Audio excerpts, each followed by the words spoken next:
পড়ছিলাম নতুন প্রেমের গান, কলমে নুজাইফা নুন। পর্ব সংখ্যা ২৭। সুপ্রভার মৌখিক সম্মতির পর পুরো বাড়িতে প্রাণ ফিরে এলো। ঈশিতা চৌধুরী আর দেরি করতে চাইলেন না। তিনি জানেন লোহা গরম থাকতেই পিটিয়ে নিতে হয়। শিয়াদাত আইনিভাবে কাজটা সেরে রাখলেও পরিবারের সবার মনে একটা ধর্মীয় পূর্ণতা পাওয়ার তৃষ্ণা ছিল। তিনি শিয়াদাতের দিকে তাকিয়ে চোখের ইশারায় কে যেন বললেন। শিয়াদাত মাথা নেড়ে সায় দিল। রহমত মিয়া দ্রুত কাজী সাহেবকে ভেতরে নিয়ে এলেন। ড্রয়িং রুমের একপাশে অত্যন্ত চমৎকারভাবে একটি বিয়ের স্টেজ করা হয়েছে। সাদা আর সোনালি রঙের সিল্কের কাপড়ে মোড়ানো দুটি রাজকীয় সোফা রাখা হয়েছে সেখানে। চারপাশটা টাটকা রজনীগন্ধা আর লাল গোলাপের ঝালরের ঘেরা।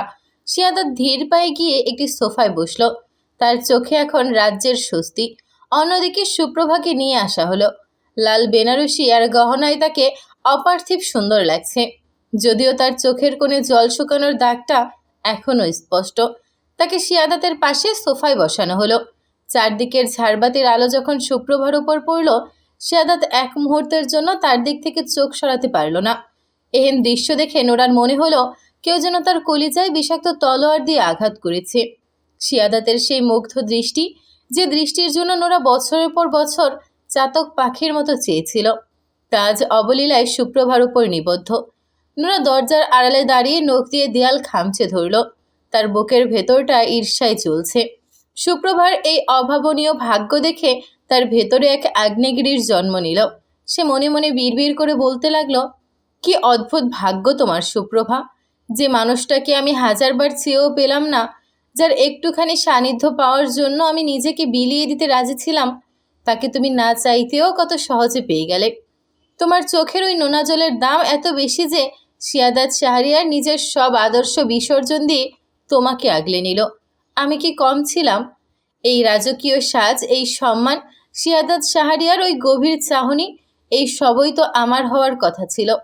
অথচ তুমি মাঝখান থেকে এসে সব দখল করে নিলে। আজ তুমি কাঁদছ।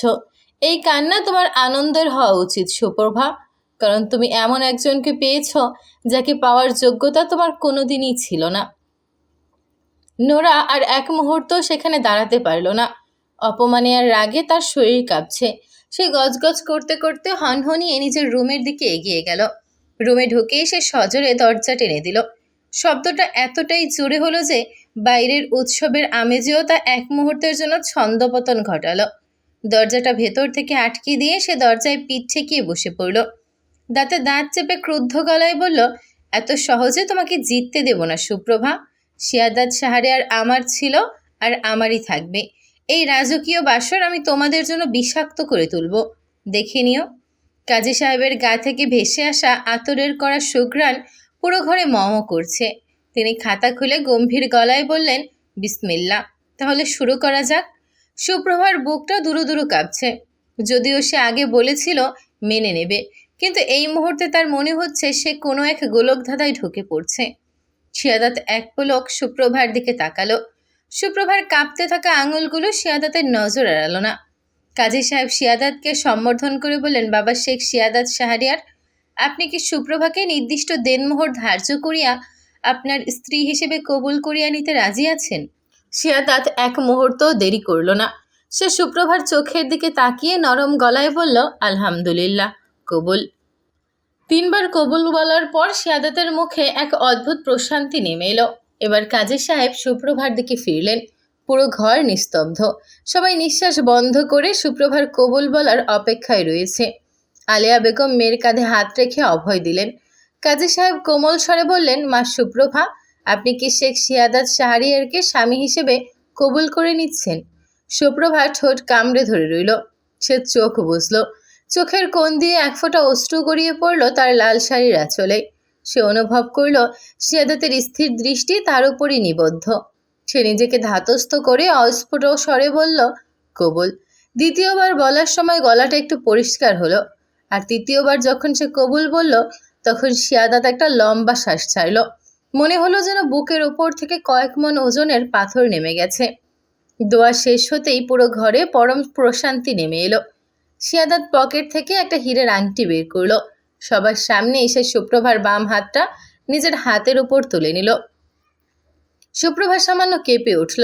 সে হাত সরিয়ে নেওয়ার চেষ্টা করলে শিয়াদাত আরও শক্ত করে ধরল। শিয়াদাত আংটিটা সুপ্রভার অনামিকায় পরিয়ে দিয়ে নিচু গলায় বলল, আইনত তো অনেক আগেই দখল করে নিয়েছিলাম। আজ সামাজিকভাবেও সিলমোহর পড়ে গেল মিসেস শিয়াদাত শাহরিয়ার। আজ থেকে শুধু কাগজে কলমে নয়, তুমি আমার প্রতিটি নিঃশ্বাসে মিশে গেলে লাল চমচম। রাগটা এবার একটু কমালে হয় না? সুপ্রভা রাগে চোখে তাকালো, কিন্তু শিয়াদাতের মায়াবী চাহনির সামনে সেই রাগ বেশিক্ষণ টিকল না। সে মুখ ফিরিয়ে নিয়ে বলল, মনে রাখবেন, আমি কিন্তু এখনো বলেছি আমি আপনাকে ক্ষমা করিনি। শিয়াদাত বাঁকা হেসে বলল, ক্ষমা করার জন্য তো সারা জীবন পড়ে আছে লাল চমচম। আপাতত এই ভণ্ড প্রফেসরের মিষ্টি শাসন সহ্য করার প্রস্তুতি নাও। ঈশিতা চৌধুরী দূর থেকে এই দৃশ্য দেখে হাসলেন। তিনি জানেন এই ঝগড়ার অভিমানের আড়ালেই জন্ম নেবে এক নতুন প্রেমের গান। সব আনুষ্ঠানিকতা শেষ, এবার বিদায় নেবার পালা। ড্রয়িং রুমের মাঝখানে দাঁড়িয়ে সুপ্রভা, তার দু চোখ বেয়ে অবিরল ধারায় জল পড়ছে। সচরাচর মেয়েরা বাপের বাড়ি থেকে বিদায় নেয়, কিন্তু সুপ্রভার বিদায়টা আজ বড় বিচিত্র। সে বিদায় নিচ্ছে তার শ্বশুর শাশুড়ির কাছ থেকে, যারা তাকে আগলে রেখেছিল নিজের সন্তানের মতো। ঈশিতা চৌধুরী সুপ্রভার সামনে এসে দাঁড়ালেন। তার চোখ দুটো লাল হয়ে আছে। তিনি সুপ্রভার চিবুক ধরে মুখটা উঁচিয়ে ধরলেন, অত্যন্ত মমতায় বললেন, কাঁদিস না মা, আজ থেকে তুই আর এই বাড়ির বউ নস। আজ থেকে তুই আমাদের মেয়ে হয়ে অন্য বাড়িতে যাচ্ছিস। তোর মৃত স্বামীর স্মৃতিগুলো তোর মনে থাকবে, কিন্তু তোর জীবনটা যেন থমকে না থাকে। শিয়াদাত তোকে অনেক সুখে রাখবে রে মা। সুপ্রভা ঈশিতা চৌধুরীর বুকে মাথা রেখে ফুপিয়ে কেঁদে উঠল। ধরা গলায় বলল, মা, আপনারা ছাড়া আমি কিভাবে থাকব? এই বাড়িতেই তো আমার জীবনের সবটুকু জড়িয়ে আছে। আপনাদের ফেলে রেখে আমি অন্য কোথাও যাব, এটা কোনোদিন ভাবিনি। রৌনক চৌধুরী পাশে দাঁড়িয়ে চশমার কাঁচটা মুছলেন। নিজেকে শক্ত করে বললেন, আমরা তো কোথাও হারিয়ে যাচ্ছি না মা। আমাদের ছেলেটা নেই বলে কি তুমি সারা জীবন সাদা শাড়ি আর একাকিত্বের মধ্যে নিজেকে বন্দি করে রাখবে? আমরা সেটা সইতে পারছিলাম না বলেই তো শিয়াদাতের হাতে তোমার হাতটা তুলে দিলাম। যাও মা, নতুন জীবন শুরু করো। আমাদের দোয়া সবসময় তোমার সাথে আছে। শিয়াদাত এগিয়ে এসে রৌনক চৌধুরী আর ঈশিতা চৌধুরীর সামনে দাঁড়ালো। অবলীলায় রৌনক চৌধুরীর হাত দুটো নিজের হাতের মুঠোয় নিয়ে বলল, আপনারা যে বিশ্বাসে সুপ্রভাকে আমার হাতে তুলে দিয়েছেন, আমি কথা দিচ্ছি আমার নিঃশ্বাস থাকা পর্যন্ত সেই বিশ্বাসের অমর্যাদা রাখব। ও আপনাদের মেয়ে হয়েই থাকবে, শুধু ওর ঠিকানাটা বদলাচ্ছে। সুপ্রভা স্থির হয়ে দাঁড়িয়ে রইল। ঈশিতা চৌধুরী নোরার অভিমান ভাঙাতে উপরে গেলেন। রৌনক চৌধুরী ফোনে কল আসায় তিনিও সরে গেলেন। শিয়াদাত দুষ্টু হেসে সুপ্রভার দিকে ঝুঁকে এলো।